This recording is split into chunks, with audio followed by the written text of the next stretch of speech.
Mientras la guerra continúa en Ucrania, Rusia enfrenta otro problema mucho más silencioso que nunca llegó a contemplar. Cada vez tienen menos hombres jóvenes, lo que está ocasionando una crisis demográfica que preocupa bastante a Vladimir Putin. ¿Puede Rusia quedarse sin hijos? David Díaz nos lleva más allá de las balas y las trincheras, al corazón mismo de la sociedad rusa para responder esta pregunta. Rusia se está quedando sin hombres. No es una exageración, es una consecuencia directa de la guerra y lo más inquietante, el gobierno de Vladimir Putin ya está tomando medidas desesperadas para evitar una crisis que podría cambiar el futuro del país y del mundo. Hoy en Mundo al Día vamos a entender qué está haciendo el gobierno de Vladimir Putin para evitar esta crisis, por qué Rusia está llegando a este punto crítico y qué consecuencias podría tener esto para el resto del planeta. La guerra entre Rusia y Ucrania entró en su fase más crítica el 24 de febrero de 2022, cuando el gobierno de Vladimir Putin ordenó una invasión a gran escala sobre territorio ucraniano. Desde entonces el conflicto ha dejado miles de muertos, millones de desplazados y una creciente tensión internacional. Sin embargo, este enfrentamiento no comenzó ahí. Sus raíces se remontan a 2014, cuando Rusia anexó la península de Crimea y comenzaron los combates en el este de Ucrania, en las regiones de Donetsk y Lugansk, donde grupos separatistas prorrusos se enfrentaron al gobierno ucraniano. Durante años el conflicto se mantuvo activo, pero contenido. La invasión de 2022 marcó un punto de quiebre, transformando una disputa regional en una guerra abierta con implicaciones globales, en la que potencias occidentales han respaldado a Ucrania con ayuda militar, económica y política. Hoy, más de 4 años después de esa ofensiva, la guerra continúa sin una resolución clara, mientras sus consecuencias empiezan a sentirse no solo en el campo de batalla, sino también al interior de Rusia. Sin embargo, mientras el conflicto continúa en el frente de batalla, sus efectos más profundos empiezan a sentirse lejos de las líneas de combate. En Rusia, el costo humano de la guerra ya está dejando huella, especialmente en los hombres en edad reproductiva. Desde el inicio de la invasión a gran escala en 2022, distintas estimaciones coinciden en que el país ha acumulado cientos de miles de bajas entre muertos y heridos.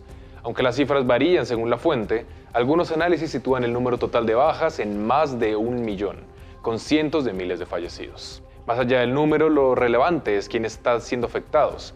La mayoría de estas bajas corresponden a hombres jóvenes, en edades que van aproximadamente desde los 18 a los 49 años, es decir, la población en edad laboral y reproductiva. Eso implica que el impacto no solo se refleja en el frente de batalla, sino también en la estructura misma de la sociedad. A esto se suma el reclutamiento constante y en muchos casos prolongado, que ha mantenido una parte importante de esta población fuera del mercado laboral. Sectores clave de la economía han comenzado a experimentar escasez de mano de obra, lo que ha obligado incluso al propio gobierno a reconocer dificultades para sostener ciertos niveles de producción. Además, desde el inicio del conflicto, cientos de miles de ciudadanos, en su mayoría hombres jóvenes, han abandonado el país para evitar ser reclutados o como consecuencia de la incertidumbre económica.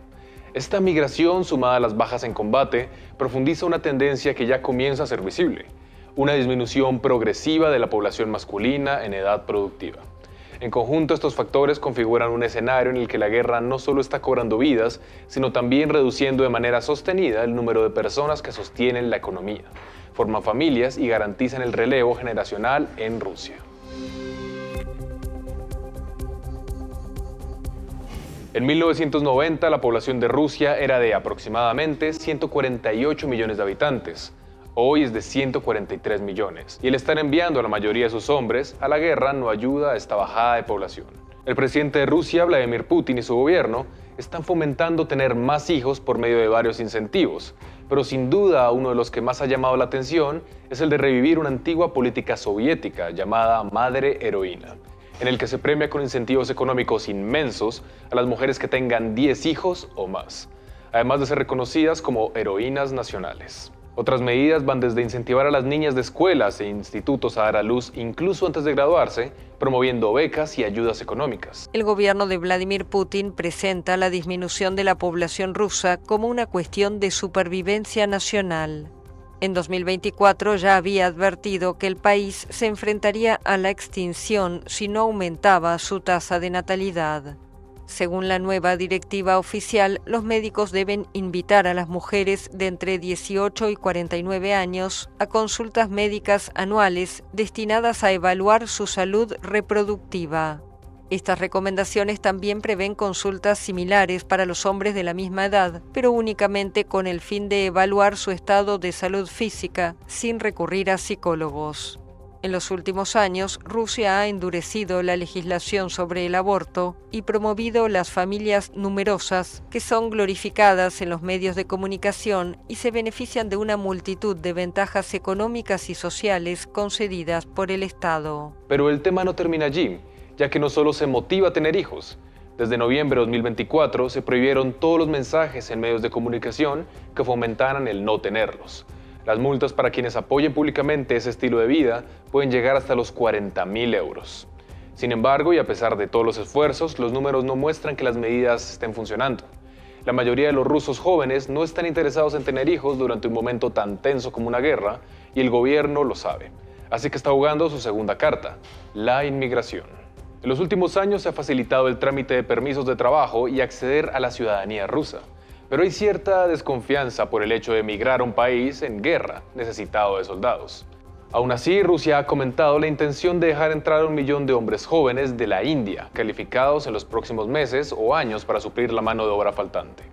Sin embargo, esta apertura a la inmigración también plantea un desafío cultural y social de largo plazo. Rusia ha construido buena parte de su identidad nacional alrededor de la tradición ortodoxa, que no solo cumple un rol religioso, sino también político y simbólico dentro del proyecto de Estado impulsado por el Kremlin. La llegada masiva de migrantes provenientes de contextos culturales y religiosos distintos podría transformar con el tiempo ese equilibrio. Aunque la inmigración podría aliviar la escasez de mano de obra en el corto plazo, algunos analistas advierten que también podría generar tensiones internas en una sociedad históricamente homogénea en términos culturales y religiosos. En ese escenario, Rusia no solo enfrenta un desafío demográfico, sino también una posible redefinición de su identidad nacional en las próximas décadas. En medio de una guerra que aún no tiene un final claro, Rusia enfrenta un desafío que va más allá del campo de batalla, la reducción de su población masculina. La caída de natalidad y las dificultades para reemplazar esa fuerza laboral están configurando un problema que podría extenderse durante décadas. Las medidas impulsadas por el gobierno buscan responder a una urgencia inmediata, pero sus efectos a largo plazo siguen siendo inciertos. Incentivar la natalidad, restringir ciertos discursos o abrir la puerta a la inmigración son estrategias que podrían aliviar la situación en el corto plazo, pero que también plantean nuevos retos económicos, sociales y culturales. Mientras tanto, Rusia se enfrenta a una tensión compleja: sostener una guerra en el presente sin comprometer su estabilidad en el futuro.